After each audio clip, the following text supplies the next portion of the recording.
भारत माता की, भारत माता की, भारत माता की, सत्य सनातन धर्म की, सत्य सनातन धर्म की, सत्य सनातन धर्म की, महायोगी गुरु गोरक्षनाथ की, महायोगी गुरु गोरक्षनाथ की, योगीराज सिद्ध चिड़ियानाथ जी महाराज की, योगीराज सिद्ध चिड़ियानाथ जी महाराज की, आयस योगी कैलाशनाथ जी महाराज की, आयस योगी कैलाशनाथ जी महाराज की, भारत माता की, भारत माता की, वंदे वंदे वंदे। मंच पर उपस्थित श्री मंदिर जालोर के श्री महंत हमारे पूज्य संत गंगानाथ जी महाराज,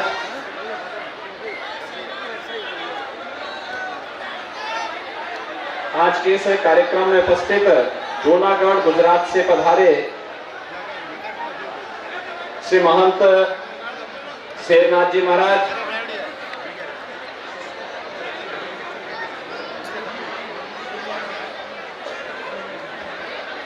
सिद्ध शिरोमणि योगीराज बाबा चिड़ियानाथ जी महाराज की इस पावन धराधाम को आयस योगी कैलाशनाथ जी महाराज की इस परंपरा को आगे बढ़ाने वाले इस स्थान के वर्तमान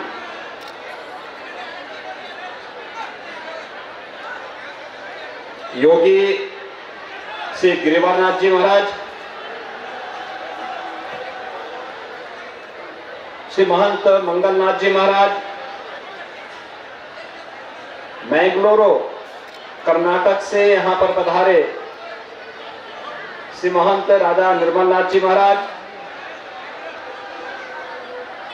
श्री महंत लक्ष्मणनाथ जी महाराज, उज्जैन से पधारे श्री महंत रामनाथ जी महाराज, हमारे लोकप्रिय विधायक जिन्हें बाड़मेर की जनता ने पोखरण से इस बार विधायक बनाया है, महंत प्रतापपुरी जी महाराज, महंत रूपनाथ जी महाराज, महंत परशुराम पुरी जी महाराज,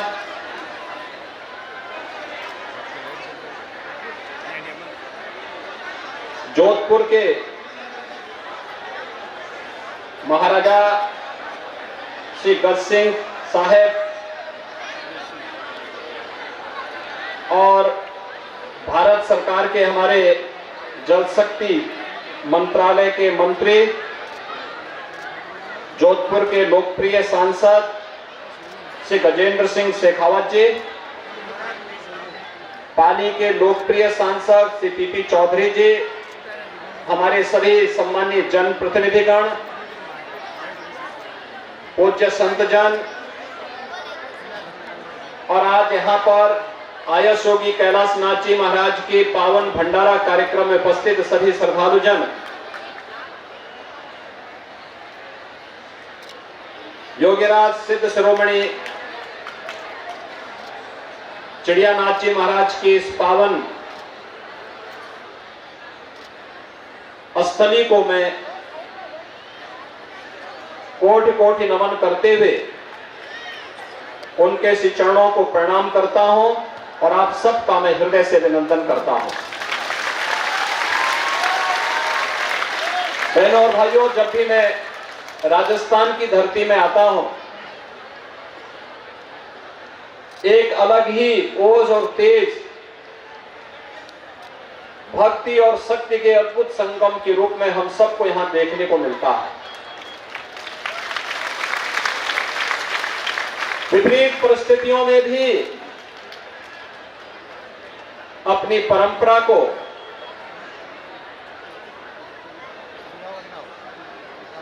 कैसे सुरक्षित रखा जाना चाहिए, दुनिया ये देखने के लिए राजस्थान आती है।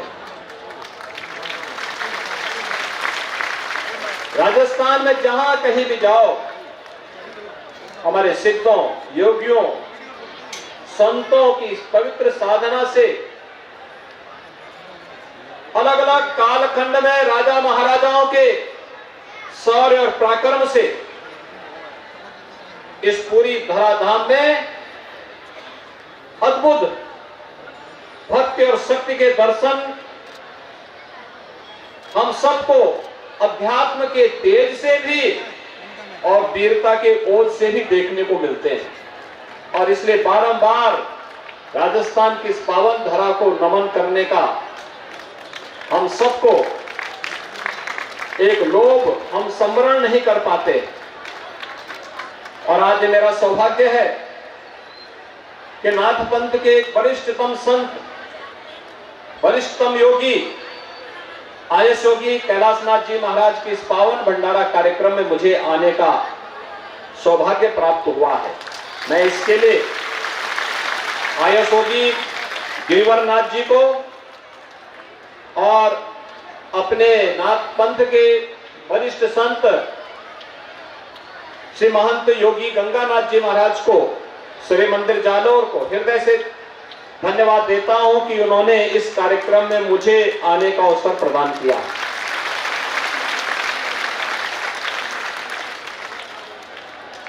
योगियों और सिद्धों की एक लंबी परंपरा हमारे यहां है, जिन्होंने विज्ञान को चुनौती दी, भौतिकता के बंधनों से ऊपर उठ करके जिन्होंने जीने का एक राह दिखाई, सनातन धर्म के वास्तविक मूल्यों को जिन्होंने हमें साक्षात दर्शन करवाए, उन सिद्धों और योगियों के कार्यक्रम में उनकी पावन धरा में जाने का सौभाग्य प्राप्त हो तो जन्म और जीवन दोनों को व्यक्ति धन्य महसूस करता है। और आज यहां पर सिद्ध चिड़ियानाथ जी महाराज की इस पावन धरा पर आकर के मुझे उस प्रकार के आध्यात्मिक तेज को जानने और देखने का अवसर प्राप्त हो रहा है, जिसका एक मूर्त रूप आप सबकी उपस्थिति के रूप में मुझे यहां देखने को मिला है। बहनों और भाइयों, हम सबको एक बात को ध्यान में रखना होगा। रास्ते अलग अलग हो सकते हैं, लेकिन हर राह मंजिल तक पहुंचती है। हर राह मंजिल तक पहुंचती है, बशर्ते हमने राह सही चुनी है। और ये राह वही है जो हमारे सिद्धों ने, हमारे संतों ने, हमारे योगियों ने हम सबको दिखाई है। सनातन धर्म उसका एक विराट रूप है जो सबको अपने अंदर समाहित करता है। और सनातन धर्म के उन मूल्यों के प्रति हम सबका आग्रह होना चाहिए। धर्म एक ही है और वो सनातन धर्म है। बाकी उपासना विधियां हो सकती है, पंथ हो सकते हैं, संप्रदाय हो सकते हैं। हर देश, हर काल, हर परिस्थिति में जो अपनी जीवंतता को बनाए रखा है, बिना डिगे, बिना हटे, बिना झुके, वह बना रहा है। और इसीलिए दुनिया के अंदर बहुत कुछ आए, बहुत कुछ चले गए, बहुत सारे लोग आए, बहुत सारे लोग चले गए, लेकिन सनातन धर्म अपनी इस अनवरत यात्रा को सम और विषम परिस्थितियों का सामना करते हुए निरंतर बनाए हुए है। कुछ कालखंड में कुछ बैरियर आए होंगे, कुछ बाधाएं आई होंगी, कुछ चुनौतियां आई होंगी। अगर हमने बाधाओं का सामना नहीं किया, वे कुछ दिन तक, कुछ देरी तक उन्होंने समाज को चुनौती दी होगी, सनातन धर्मावलंबियों को चुनौती दी होगी, लेकिन जब एकजुट होकर के स्वर एकजुट होकर के निकल पड़ा और एक स्वर में पूरा भारत बोल पड़ा, तो विजयश्री का वर्णन करने में बहुत देर नहीं लगी है। याद रखना, आज भारत जिस बात की अनुभूति कर रहा है, वो अनुभूति हम सबके सामने है। अयोध्या में मर्यादा पुरुषोत्तम भगवान श्री राम के भव्य मंदिर के निर्माण का कार्य पूरा हो चुका है। 22 जनवरी को 500 वर्षों के इंतजार के बाद प्रभु राम अपने भव्य मंदिर में विराजमान होंगे। हर भारतवासी प्रफुल्लित है। दुनिया के अंदर जहां कहीं भी सनातन हिंदू धर्मावलंबी है, वह आज अपने इस गौरवशाली परंपरा पर गौरवान्वित हो रहा है और दुनिया के अंदर हर दबी कुचली शोषित सभ्यता और परंपरा को एक नया जीवन मिला है कि 500 वर्षों के बाद अगर अयोध्या में प्रभु राम का मंदिर बन सकता है तो दुनिया के अंदर हर कार्य संभव हो सकता है जो सत्य के नजदीक होता है, वो अवश्य प्राप्त होगा। लेकिन इसके लिए प्रयास करने पड़ेंगे। विभाजनकारी शक्तियों से हमें स्वयं भी दूरी बनानी पड़ेगी, एकजुट होकर के कार्य करना होगा। अंततः शाश्वत शांति और शाश्वत कल्याण का मार्ग केवल और केवल सनातन धर्म ही दे पाएगा। और आज सनातन धर्म के उन मूल्यों और आदर्शों पर चल करके ही भारत समृद्धि की नित नए प्रतिमान स्थापित कर रहा है। आपने देखा होगा कि प्रधानमंत्री मोदी जी ने देश की आजादी के अमृत महोत्सव वर्ष को संबोधित करते हुए देशवासियों को एक ही संदेश दिया कि हमने देश की आजादी के 75 वर्ष तो व्यतीत कर लिए, अब अगले 25 वर्ष की एक कार्य योजना हम सबको बनानी होगी। 2047 पता नहीं उस समय कौन रहता कौन नहीं रहता, लेकिन हमारी आने वाली पीढ़ी जरूर रहेगी। और इस संकल्प के साथ उन्होंने कहा 2047 हर भारतवासी का संकल्प दिवस बनना चाहिए। किस बात का संकल्प? पंचप्रण का। ये संकल्प हमारे यहां हर मांगलिक कार्यक्रम के पहले लिया जाता है। इसमें पीढ़ी दर पीढ़ी हमारे पूरे के पूरी परंपरा के बारे में पढ़ा जाता है। हम किस परंपरा में पैदा हुए, कौन गोत्र है, कौन हमारा क्या विरासत है, अपने पूर्वजों के बारे में बताते हुए और फिर आगामी भविष्य के बारे में एक संकल्प के साथ हम आगे बढ़ते हैं। और यही पंचप्रण आजादी के अमृत महोत्सव वर्ष में प्रधानमंत्री मोदी जी ने भारतवासियों को स्मरण कराया। कौन ऐसा भारतवासी होगा? और अगर सच्चा भारतवासी है, उसके मन में अवश्य भाव होना चाहिए कि 2047 होते होते हमारा देश दुनिया की सबसे बड़ी ताकत बने, जिससे हर चेहरे पर खुशहाली लाई जा सके, हर बहन और बेटी को के चेहरे पर मुस्कान लाई जा सके। और मुझे लगता है हर भारतवासी जो सच्चा भारतवासी है वो अपने देश की सुख और समृद्धि की कामना अवश्य करता होगा। और उस कामना के साथ हम सबको जीने के लिए ये पंचप्रण जो हमारे जीवन का संकल्प बनना चाहिए, यही पंचप्रण है जिसमें हम आत्मनिर्भरता के लक्ष्य को प्राप्त कर सकते हैं। आत्मनिर्भरता का यही लक्ष्य जिसके लिए प्रधानमंत्री मोदी जी ने कहा वोकल फॉर लोकल, स्थानीय परंपरा, लोक परंपरा होगी, लोक व्यवसाय होगा, लोक उद्यम होगा, लोक परंपराएं होंगी, लोक कथानक होंगे, लोक से जुड़ी हुई जो चीजें हैं, उन चीजों को हम लोग जब जैसलमेर क्षेत्र में आते हैं, यहाँ जल प्रबंधन का उत्तम माध्यम लोगों ने अपनाया। बरसात सबसे कम होती है, लेकिन जल का प्रबंधन कैसे होना चाहिए, और जल प्रबंधन के लिए प्रधानमंत्री जी ने भी जब जल शक्ति मंत्रालय का गठन किया तो जल शक्ति मंत्री के रूप में जोधपुर के सांसद श्री गजेंद्र सिंह शेखावत जी का ही चयन किया। भाइयों बहनों, देश की आवश्यकता है। हम अक्सर करते क्या है, पर्व और त्योहार होते हैं, किसी के यहां गिफ्ट देना होता है, हम विदेशी उत्पाद पे विश्वास करते हैं। हमारा प्रयास होना चाहिए नहीं, हमारे स्थानीय कलाकार ने, स्थानीय हस्तशिल्पी ने, स्थानीय कारीगर ने, स्थानीय किसी व्यवसायी ने, स्थानीय किसी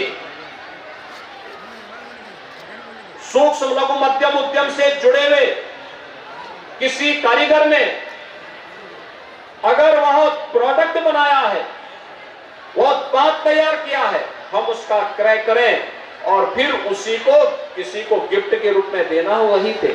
क्यों हम विदेशी कार्यों के चक्कर में पड़ते हैं, विदेशी चीजों के, विदेशी प्रोडक्ट के पीछे क्यों भागते हैं? अपने उत्पाद को और अच्छा बनाना, उत्कृष्टता की श्रेणी में पहुंचाना, उसकी ब्रांडिंग करना, वैश्विक मंच तक उसको पहुंचाने का कार्य करना आत्मनिर्भरता के लक्ष्य की ओर अग्रसर करेगा। मोदी जी ने दूसरा संकल्प सुनाया था कि दूसरा संकल्प क्या होना चाहिए, गुलामी के अंशों को सर्वथा समाप्त कर देना। हम गुलामी की मानसिकता के साथ नहीं जी सकते। दुनिया अच्छी है और हम बुरे हैं, ये नहीं चल सकता। हम अच्छे हैं, और जब दुनिया अंधकार में थी तो पूरी दुनिया भारत की ओर आशा भरी निगाहों से देखती थी, और तब हमारे ऋषियों ने संदेश दिया था, वसुधैव कुटुंबकम का। पूरी दुनिया को एक परिवार के रूप में मानने वाली ये वसुधा, ये भारत की धरती है, भारत की ऋषि परंपरा है। हम श्रेष्ठ थे, इसीलिए आर्य कहलाए।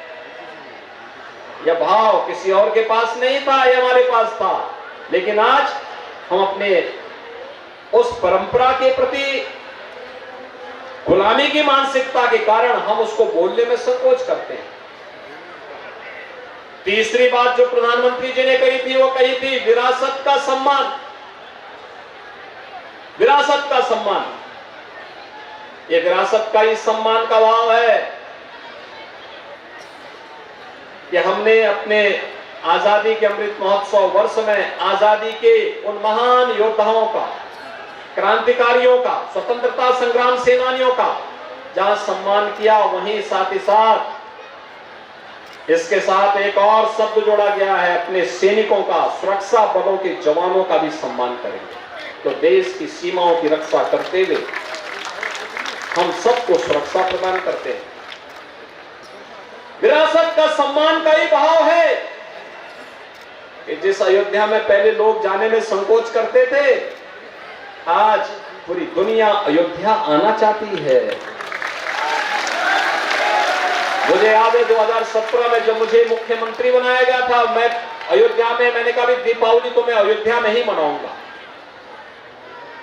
लोगों ने मुझसे कहा, क्या कर रहे हैं आप? मैंने कहा मैं जो कर रहा हूं सही कर रहा हूं।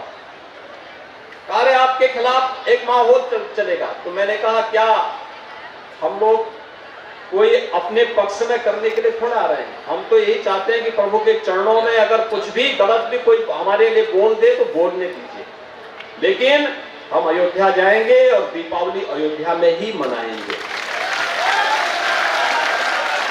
और आप देख रहे होंगे आज वहां का दीपोत्सव दुनिया का एक भव्य उत्सव बन गया है। संकल्प होना चाहिए। आज अयोध्या में प्रधानमंत्री मोदी जी के विजन के अनुरूप भगवान राम का भव्य मंदिर का निर्माण हो रहा है। 500 वर्षों के बाद भगवान विराजमान होंगे अपने मंदिर में। ये विरासत का ही सम्मान है। मैं पिछले दिनों शेखावत जी के साथ यहां आया था।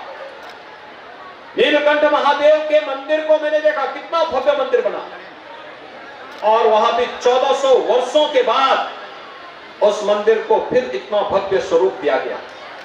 भाइयों बहनों, ये विरासत का सम्मान यही है। एकता और एकात्मता के लिए कार्य करना चौथा संकल्प है।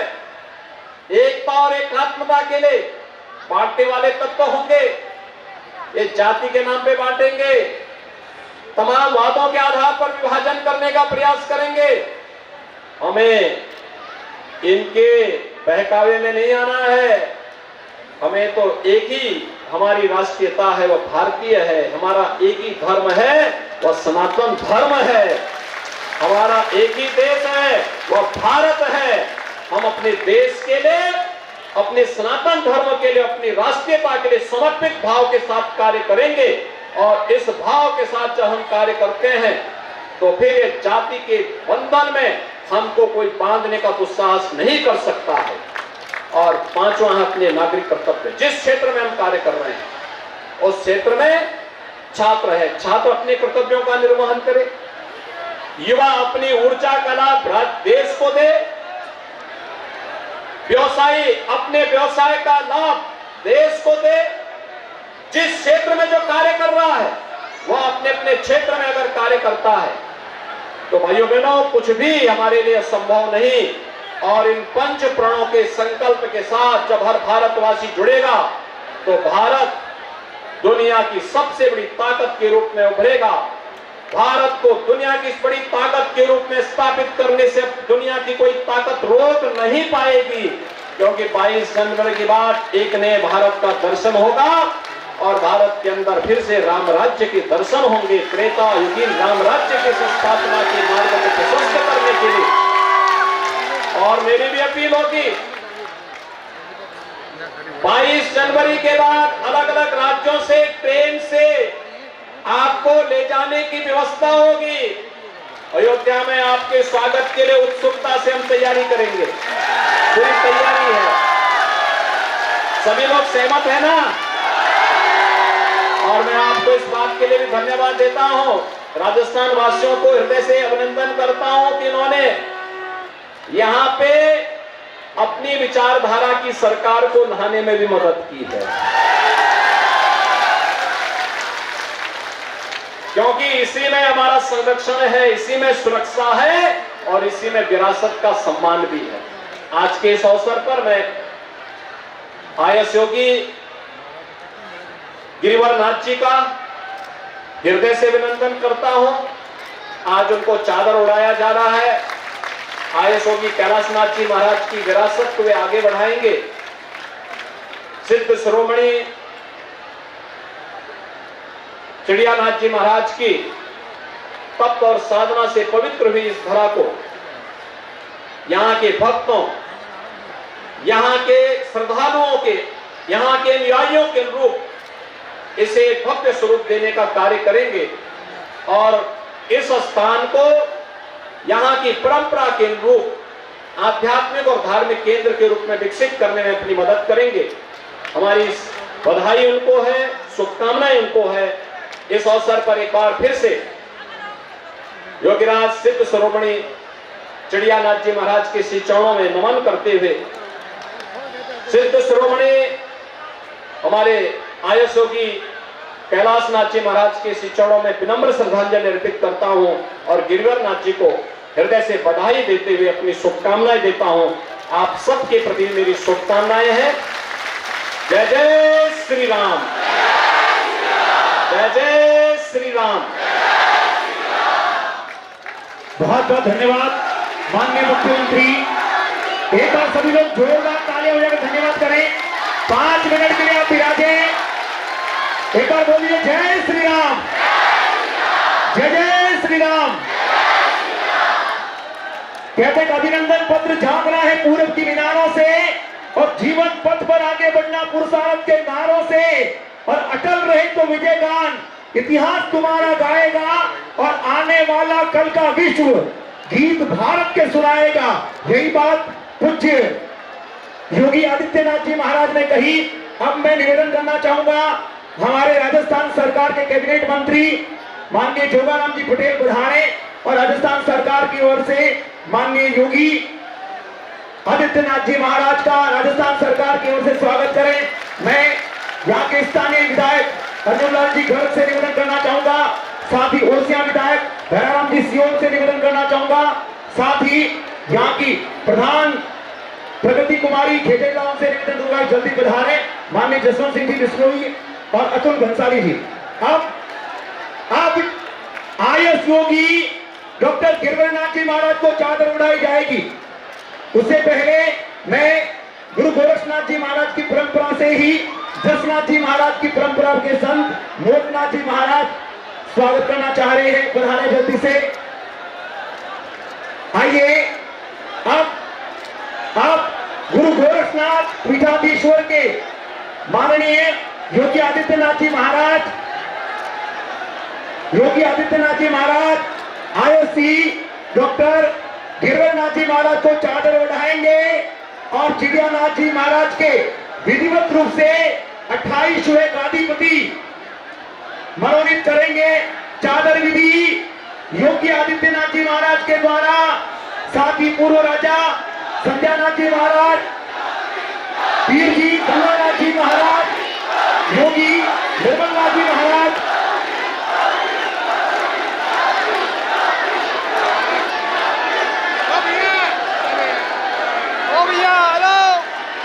एक बार सभी बोलेंगे बोले गुरु गोरक्षनाथ जी महाराज की, बोले चिड़ियानाथ जी महाराज की, बोले कैलाशनाथ जी महाराज की, बोले गुरु एक बार सभी मिलकर बोलेंगे बोले गुरु गोरक्षनाथ जी महाराज की। एक बार पूरी चिड़ियानाथ जी महाराज की पवित्र गादी से सभी पधारे वक्त योगी आदित्यनाथ जी महाराज का जोरदार